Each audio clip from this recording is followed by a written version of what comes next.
So welcome to Fifth House.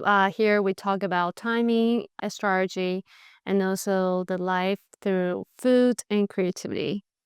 We are going to have the two creatives here, Caitlin and also Tyler, to talk about their timing and also explore what is their next in their future. A lot of friends recently have been going through breakups or divorce. I have some older friends who are going through divorces. Someone was like, oh, it's the year of the snake. And I didn't really understand what that meant and how that related to divorce. But then someone was going into the deeper meaning of the fact that it's the shedding year. So they're like, everyone's shedding the skin. I was like, oh, that's so interesting.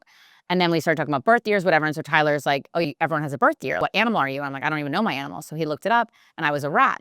And I was like, ew, I'm not a rat. And then Tyler was like, no, he told me about the race that they had. And so the horse was supposed to win the race and then the rat jumped on the back because it's strategic and competitive. And then last minute, the rat jumped forward and then won the race. And I was like, oh my God, I'm such a fucking rat because I'm so competitive but I also think I'm smart and strategic. So I feel like I would think to jump on the back. I literally hate losing. What is your guys' spirit animal? That's such a good question. I don't know what my spirit animal is, but I definitely identify with rat. Fully. I think we can look into your chart right now because there is a little clue about where you guys are different rats. I'm ready for mine to be shattered because I found out when I was home for Christmas that I was wrong about the time I was born, and I'm actually basically wrong about my entire chart. How'd you get that wrong? You just remembered it wrong? I remember when I thought I was told I was born, and I was in high school, and it was before there was CoStar, and you could Google a little chart, and I looked up this time in this location. And it told me that I was Cancer, Leo, and I'm only my sun sign is correct. The sign I know, this person is Aries. First, this person speaks really fast. Really? They all speak fast. A lot of my Aries friends speak really fast. They pick up thoughts really fast and they express it without filter. And then There you go. That's our girl. The second is they're competitive. There's no one compete with you at the moment, but my intuition tell me, oh, this girl is competitive. I'm not competitive with friends No, or other yourself. people. I'm competitive with myself. And then if I'm in a challenge, I'll be competitive with the challengers. The only thing I know about Saturn Return is that Ariana Grande talks about it in her most recent album. That when you're 29 and you have to start facing things you've been hiding from and everything starts to come to a head in your 29th year.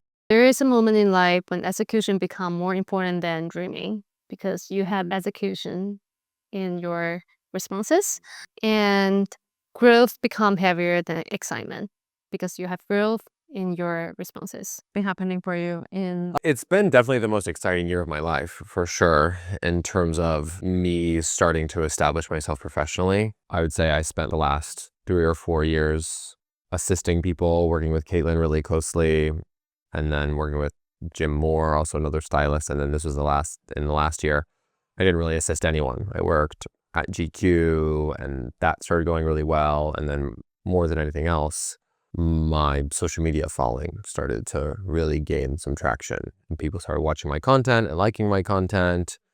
And now it feels like I have people looking at me. And this year is about how I execute on that and turn that into a business. Oh, so you want to turn the recognition to business. Okay, that's why you say execution. Because I was wondering what kind of execution you were wondering. That was to kill someone publicly, no? Because I think so much what I was doing in the last year was just like, I've got to get myself out there. Whatever works, works. I made a promise to myself after Caitlin told me that she saw a TikTok that said, if you post one TikTok a day for a year, you'll never worry about money again in your life. I guess there was an era when people were posting on TikTok every day of their life, like Victoria Paris kind of people, that they grew so fast from that then they were making money on TikTok. But she was saying basically that is one way to go. That's no longer the case because now there's been harder to grow on TikTok.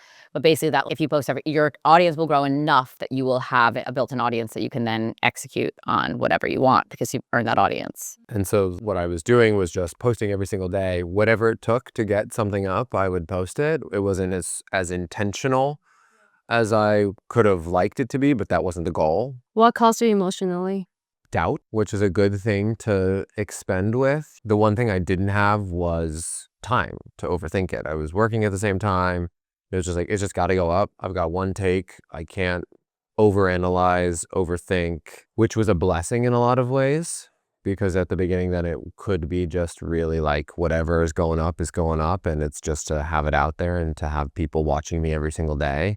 And I think at the same time, my intention for this next year is to shift that balance to more thoughtful content, whatever that content looks like, less of just posting something for the sake of posting something and more posting something that adds value and is meaningful to my audience. What does that mean to you? I think stuff that I'm proud of, things that I've put more work into, definitely a Substack, longer form written content, because all the content I'm doing on Instagram right now around shopping and fashion, it feels like the box is too small for what I want to do. I need somewhere where I'm in a long form way speaking to my audience, and it really, I think, is a place for my most engaged followers, people that really want to talk to me and talk to each other, because I think I am part of a small but valuable demographic of financially irresponsible gay men who love to shop and love fashion and love runway fashion and want to talk about trends and who made this and just love looking at clothes and talking about clothes. And there's not a space. If there were a space for that, I would be subscribed to it and in that space. And so I want to create that space for the followers that really care about what I have to say about shopping and how to put clothes on. We can look into your charts and dive into Let's. how do you leverage that recognition. So for Tyler, you have a lot of 7th house. We have top houses. So the 7th houses mean you are partnering with someone else. It's mean one-on-one partnership. Either you are consulting with somebody, a client, working with them closely. You have a lot of 7th houses in your Venus and also in your Mars and also in your Mercury. So it really means you can use that 7th house energy to do this personal consulting with your client. I'm pretty sure whenever you build that long form content, you build the trust.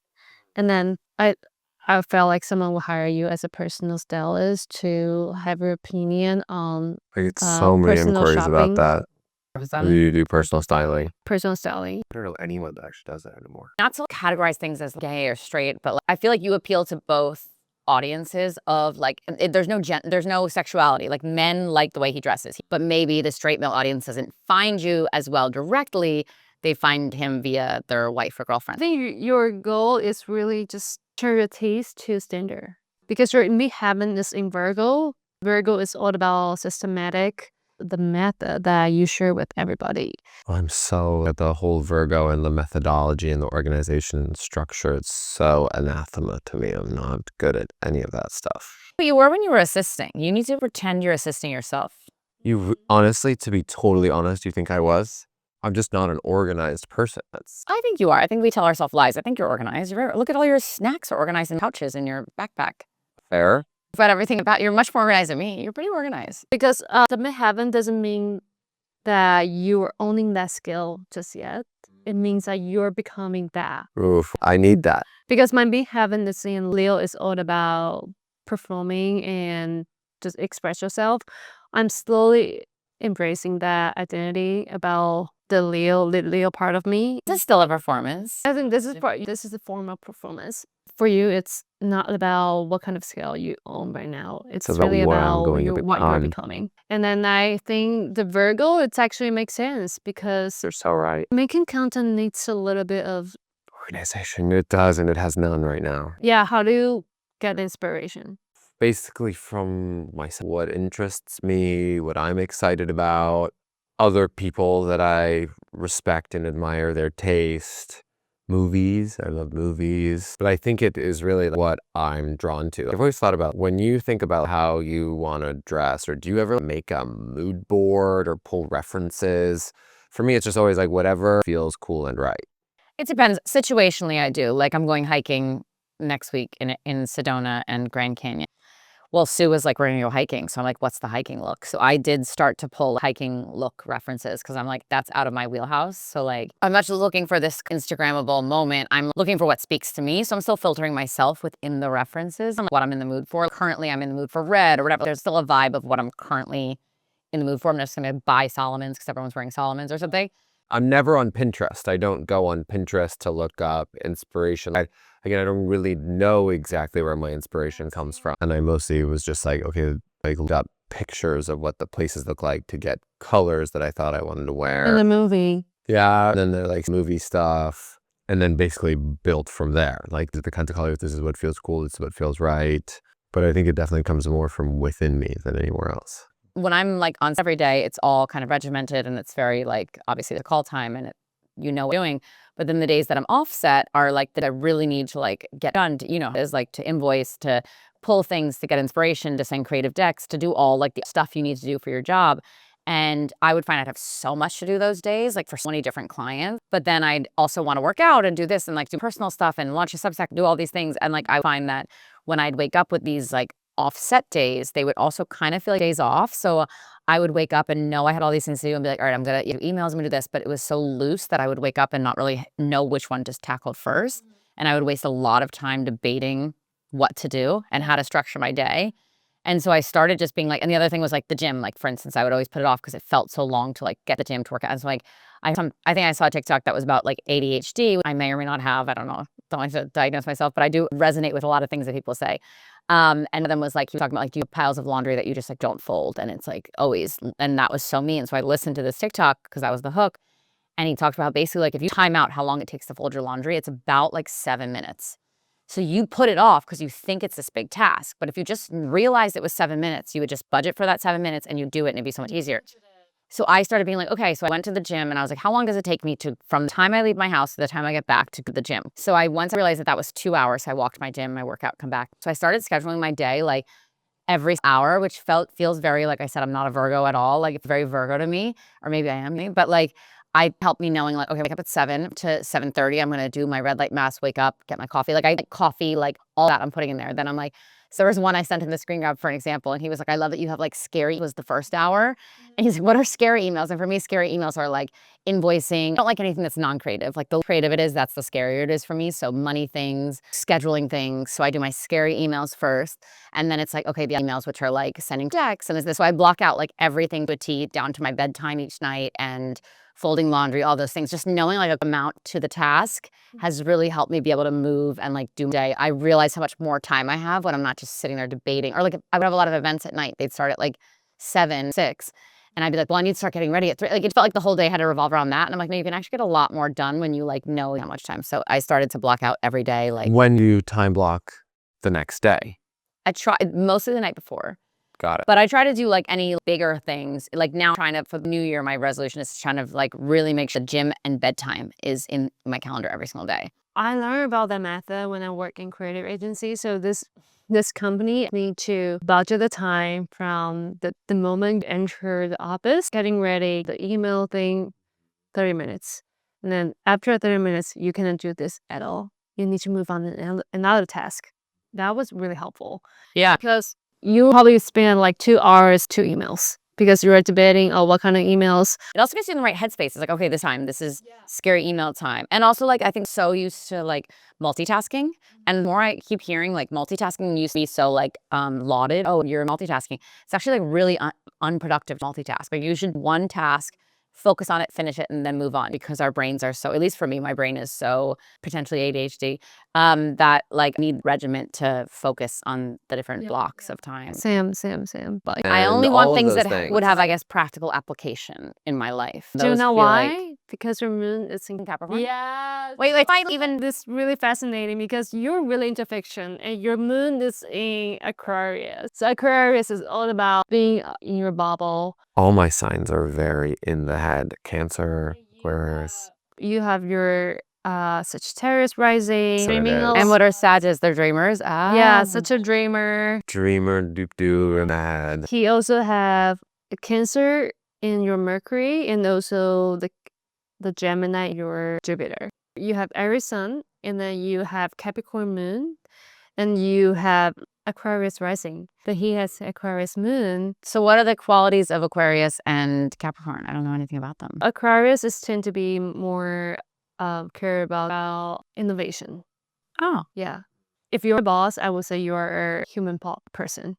You care about the people surround you and then you want to nurture them. You don't want to treat them as you're a boss and you are the person you work with me. You're more like a friend situation. Your moon in Capricorn, and it's in 11th house. It really means you care about people a lot, especially your community. That challenge your sun a lot because your sun it's actually in the first house. First house is all about. Well, can I ask something? Is Aries always in the first house, or is my Aries in the first house? That's something specific to when I was born, or that's Aries is always the first house. I'm with the house part. So it's related to what time you're born. It doesn't relate to the Aries. Some Aries can be located in the 6th house depending on the time they're born. You have Aries in your first house in your sun, meaning your main ego is actually care a lot about yourself, but your moon care a lot about people. So sometimes you create the conflict. I don't actually feel comfortable about this, but this person doesn't feel good. Should I say yes or no? Wow. Yeah. I feel that early a lot. Like you tend to maybe say yes to something quickly and then you regret it. Oh my God, that's the story of my life. What I would say to further improve this is for work, probably make a contract before you commit to something. Since the Jupiter is at your 5th house right now, I think it's really amazing to give birth to a creative project or something you want to start brand new. Is that definitely with work, or is that with relationships, or could that be anything? I think work mostly. So because your charts is encouraging you to have more yearly contract rather than a project-based contract. We're talking retainers, honey. Yeah. Or could that be with myself, focusing more on my own projects? Because I've been feeling a lot of restlessness amongst like wanting to do my own stuff. And then I come home and I have like 5 different clients chasing me for things that I'm overdue on in terms of like sending them pulls or decks or whatever. And invoices, like all of that I just get through that and I barely have time to work on anything for myself. And I keep resenting that and being like, okay, I'm going to say no to more things and work on myself. But it's hard to say no to a guaranteed paycheck in lieu of let me invest in myself and see what happens. Why do you know? want to invest in yourself? Just doing more content and more sharing my own between Substack, TikTok, Instagram, just like working on my own content more. I think that could be your long-term thing for yourself because I look into the both system from Eastern and Western. You are very much having the aura that make people feel safe, and you should use that characteristic to create a container for yourself. I've started on that. I've started to get on TikTok more now, so that's using my face and Use that face, just girl. need the money to come from that. And then we can see how do you communicate. So your Mercury, it's in Aries and it's also in your 2nd house. What does 2nd house mean? It means you are more care about the physical thing, like how you touch, how you feel, and how you create the sense of security for your audience. I think you show people like how you dress before a certain condition, right? Like certain events. I think that is something that you tell people. You can dress in this and you feel safe. So functionality and your face in the community is triangle. Okay. Yeah. So physical things Mhm. with fashion, yeah. Yeah, the fashion. You need to give that things a function. And your midheaven is in Sagittarius. So the middle heaven, it means what is your highest version, how you share your value. It's more on a broader perspective. Why do you choose this is the most important. The why versus how. And what is Sag's qualities? Because I don't know about Sag. Sag is me, foreign country, the philosophy, activity. I always say all the stuff that Caitlin doesn't ever want to post is the stuff that would make her famous on social media. What do you mean? What's that? Like all the behind the stuff of you, like how funny you are and how silly you are and all of those things. And like also like neurotic about you, you know, like of you that feel like more like your why, you know, than your how. Yeah, yeah. Would people really see you? I don't know if you know, what's his name? Like the head of Instagram. Adam Mosseri. Yeah. He posted this whole thing about how basically how Instagram has failed to catch up with how AI, basically everything looks AI. So with that, all the perfectionism, he's like, we already were feeling like the feed was failing and this and that. He's like, but now more than ever, like people who are speaking to camera, basically doing things that AI can't do. Like AI can be you. That's the only thing we have left. And when I read that, I was like, okay, this is more than ever, like not caring, not like about the perfection. Like perfect is boring. You can do that on a computer now. So be your weird, authentic, messy self, you know? But that's hard, I think, having grown up in our generation that was like, I don't know, everything was it was perfect, and then Instagram was perfect, like photoshopped, and industry is so like, you know, tiniest stain on the tablecloth you like want to take out of the picture. Like, I don't know, every little thing. Like on the here, I was posting a photo of myself, and Tyler was like, "What are you doing to your ear?" And I had the mirror had like a stain on it, and it was right above my ear, and I like was face tuning stain off of the mirror for like a one story I'm posting. Like, I'm crazy. I need to let that go. That's yeah. So I went into your midheaven. It says your real strength is turning tastes into standards. Your peak is in doing less, but letting every decision define Quality. And also, where does the wealth coming from? And it's coming from advisory roles. Means, yeah, you need to be more decisive. The creative and also the content system and the quality control. I've been telling you, you need to, all the people that reach out for a gifting and all that, you need to be like, I want to do more consulting for you. Well, consulting. Yeah, more consulting work. And the most important thing is strategic partnership, because you have a lot of seventh house that I mentioned. A lot of people doesn't have that much of seventh house. What's quality control? What would that be? Examining every decision to Exactly. make sure it's quality first. Exactly. And then you have a lot of seventh houses here, and you need to really use that seventh house energy to build that partnership. Let's say maybe you have a partnership deal with a brand that give you profit share. That is where your money coming from, because your money is not coming from project basis. It's coming from systematic planning. And then that systematic planning sometimes happen to be like you give this brand your authority and then having your name on this, and then you get the profit share. I feel like so much of what I'm gravitating towards as I get older is not things that are non-reliant on other people. Like if others want to absorb, like to digest content, but I don't like to really like depend on people as much. Like not getting approval from other people. Yeah. Yeah.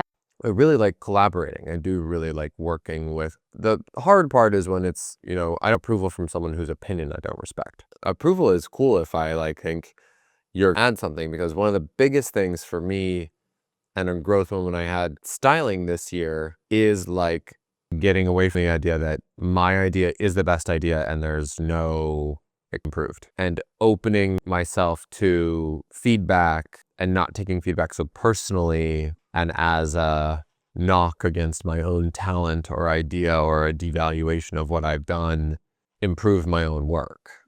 I do actually really believe in the idea of approvals and have people look at your stuff, but I understand it feels super frustrating and asinine. It's someone who has no business weighing it. I guess that's the thing, because we all do with plenty of approvals in our life, like in our jobs. Approvals are a part of it. I guess it's when you're having to deal with approvals from clients that are hiring you because they truly have no idea. Yep. And then it's this person that's like, you know, not just a day of their life, doesn't, you know, still brands that are no longer relevant or relevant, like has context, is giving approvals, which is a lot of corporate. I guess that's, the problem. It depends on who's approving it. Yeah. I think the person approved my work, it's the most important thing. I need to choose at the very beginning. Yeah, I think making the decision at the very beginning is something I learning.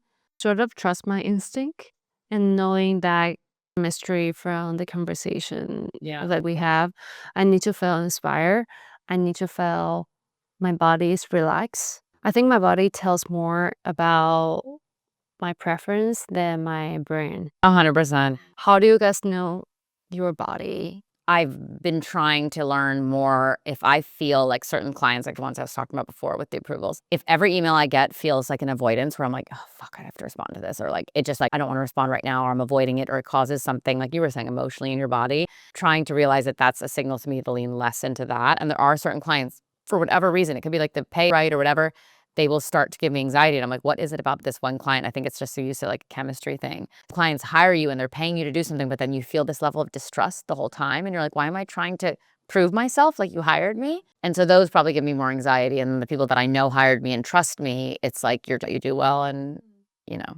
For me, a lot of it is not distrusting my own ability, not doubting myself, because sometimes I feel like anxiety around a job or a client and I'm like, oh, is this not the right fit? And then I realized after I've done it that it wasn't that hard. I enjoyed doing it. They liked it. And so getting to a place of trusting my ability to do things and impress clients and do quality work that people like. Also, I'm not yet in a place where I'm choosing my clients. I'm not turning anyone down right now, which is, I would to be in that place, but I also think it's an interesting place to be, somewhere where I am just grateful to have work and be open to any kind of work and to let the work surprise me. Because I think that is the space in which you like learn about yourself, is when you like accept discomfort, accept that it's not all going to be like, this is how I want it to be, and the communication is how I want it to be, and the workflow is something I understand and that makes sense to me and feels safe. But like, the fear, and realizing that the fear isn't so much that this thing is bad, but it's that as long as I trust myself, then I'll always know what the right work is. How do you guys trust yourself and trust the process? I think I've always kind of trusted myself. Going back to like just always feeling like really blessed and happy and like grateful for our general disposition in life is like, I think even a bigger advantage in life that I've been blessed to have is having like parents that like love you and like support you. Probably like too much they gave me. Like I could like fart and be like, oh my God, like that was amazing.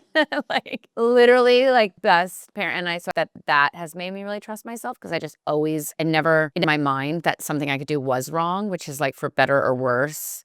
I'm sure I'm probably insufferable in some ways because of that. But I think it also led me to be really like confident in myself, especially in what I know I'm good at. Like I was, applauded things I was good at, which was from an early age, being creative, making things. And so that's what I was good at and what I was meant to do. So I trust myself for the most part that way. And then meeting people that then want to spend more time with you and want to foster those relationships is like, there must be something worth value in me if like this person I think is so talented. Like I think I was the one that suggested you for that job. I loved your work and like was obsessed with your work and sent it. So then like the fact someone I admire likes me and wants to work together again, that is like, okay, I must worth something. So I think like the connections make too give you a lot of confidence and trust. I remember you mentioned that a brand deal that you did for 30 minutes and the payoff your day rates. Yeah.